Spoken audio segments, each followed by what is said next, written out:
அனைவருக்கும் வணக்கம். இன்றைக்கி நம்ம தெரிஞ்சுக்க போகிற விஷயம் என்ன அப்படின்னா, பாலின வேறுபாடு. பாலின வேறுபாடு சம்மந்தமாக நமக்குள்ள தவறான புரிதல் என்ன, அதை நம்ம எப்படி நம்ம குழந்தைகளிடம் கையாளணும் அப்படிங்கிறத பற்றி நம்ம தெரிஞ்சுக்கலாம். அதாவது ஆண் பெண் நம்ம சில வயசு வரைக்கும் குழந்தைகளை ஆண் பெண் குழந்தைகளை சேர்ந்து விளையாட விடுவோம். அதுக்கப்புறம் நீ அந்த பசங்களோட விளையாடக்கூடாது, நீ பொம்பளை பிள்ளைங்களோட தான் விளையாடணும், நீ பசங்களோட தான் விளையாடணும் அப்படிங்கிறத செப்பரேட் பண்ணுறோம். ஆனால் மோஸ்ட்லி ஒரு பையனை பெண்கள் கூட சேர்ந்து விளையாட விடுவாங்க, அலோவ் பண்ணுவாங்க. அது ஒரு கேரம் போர்டாக இருக்கட்டும், இல்லை ஒரு சம் விளையாட்டு இதுகளை விளையாட விடுவாங்க. ஆனால் ஒரு குறிப்பிட்ட வயசுக்கு மேலே பெண்களை அதாவது அண்ணன் தங்கச்சியோட விளையாட விடுவாங்க. ஆனால் பக்கத்தில் இருக்க பசங்களோட எல்லாம் நம்ம ஒதுக்கி வைப்போம். ஏன் அப்படின்னா, நீ பசங்களோட விளையாடக்கூடாது அப்படிங்கிற மாதிரி. அப்போ தான் அவளுக்கு ஒரு மன ரீதியாக ஒரு நமக்கு அதர் பாலினத்தின் மீதான ஒரு ஈர்ப்பு ஏற்படும். அது நம்ம அப்பா நம்ம அண்ணன் அவங்கள தாண்டி நம்ம யார் கூடயும் அந்த பிள்ளைங்க பழகலை அப்படின்னா, இன்னும் சில பெற்றோர் என்ன பண்ணுவாங்கன்னா, ஒரு குறிப்பிட்ட வயசுக்கு அப்புறம் ladies school, ladies college, women's ரிலேட்டடாகவே எங்கெங்கே எஜுகேஷன் இருக்கோ அங்கே எல்லாம் சேர்த்துருவாங்க. அதுலேயும் ஹாஸ்டல் சேர்த்துருவாங்க. இங்கேருந்து போயிட்டு வர்றதுக்குள்ளே ஏதாவது ப்ராப்ளம் வரும் அப்படிங்கிற மாதிரி. ஆனால் அவங்க ஒரு விஷயத்தை மறந்துடுறாங்க.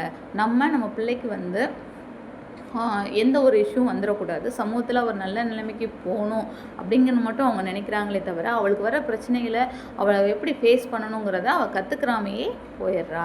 இந்த மாதிரி பாதுகாப்பான சூழ்நிலையில் ஒதுக்கி ஒதுக்கி வளர்க்கப்படும் குழந்தைகள் தான் கடைசியில் ஒரு ஒரு ஒரு திருமணத்துக்கு பிறகோ இல்லை ஒரு சில பிரச்சனைகளில் ஒரு ஹேண்டில் பண்ண முடியாத ஒரு சுச்சுவேஷனுக்கு ஆளாகிறாங்க. இதுவே சேர்ந்து வாழ்கிற பிள்ளைங்க, சேர்ந்து இப்போ ஒரு ஆண் பெண் இருவரும் படிக்கிற ஸ்கூலில் படிக்கிற பிள்ளைங்க, அதுக்கு அடுத்து காலேஜில் படிக்கிற பிள்ளைங்க ஒரு மன ரீதியாக ஒரு ஆணை ஒரு எப்படி ஹேண்டில் பண்ணணும் அப்படிங்கிற ஒரு கெப்பாசிட்டியோடு வளருவாங்க.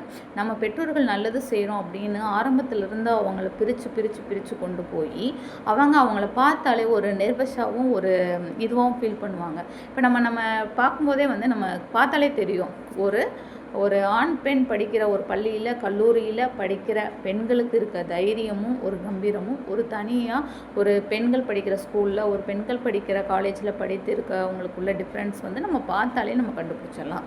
அதனால் பெற்றோர்கள் தன்னோட குழந்தைகளை என் குழந்தைக்கு என்னோட பெண்ணுக்கு எந்த பாதுகாப்பும் வரக்கூடாது அப்படின்னு கருதி ஒதுக்கி வைக்கிறத விட, என்ன பிரச்சனை வந்தாலும் எப்படி ஃபேஸ் பண்ணணும், பிரச்சனைகள் வரத்தான் செய்யும், வராமலாம் இருக்காது. பிரச்சனைகள் வர்றதை எப்படி ஹேண்டில் பண்ணணும், நம்ம எப்படி இந்த லைஃப்பில் சக்ஸஸ் பண்ணணும் அப்படிங்கிறத எடுத்து சொல்லி, பாலினத்தை மட்டும் வேறுபடுத்தி நம்ம எஜுகேஷனை கொண்டு போகாமல், இப்போ ஒரு காலேஜ் நல்லா இருக்குது, அங்கே எஜுகேஷன் நல்லா இருக்குது, அந்த ஸ்கூல் நல்லா இருக்குது, அங்கே எஜுகேஷன் நல்லா இருக்குது அப்படிங்கிற ஒரு பாயிண்ட் ஆஃப் வியூவில் சேர்க்குறதுக்கும், இல்லை பசங்க படிக்கிற ஸ்கூல் வேண்டாம், நீ உமன்ஸ் படிக்கிறதுல படி, அங்கே தான் பிரச்சனை வராது, நீ ஹாஸ்டலில் படி அப்படிங்கிற மாதிரி அந்த பாயிண்ட் ஆஃப் வியூவில் சேர்க்குறத முடிஞ்ச வரை தவிர்த்துருங்க.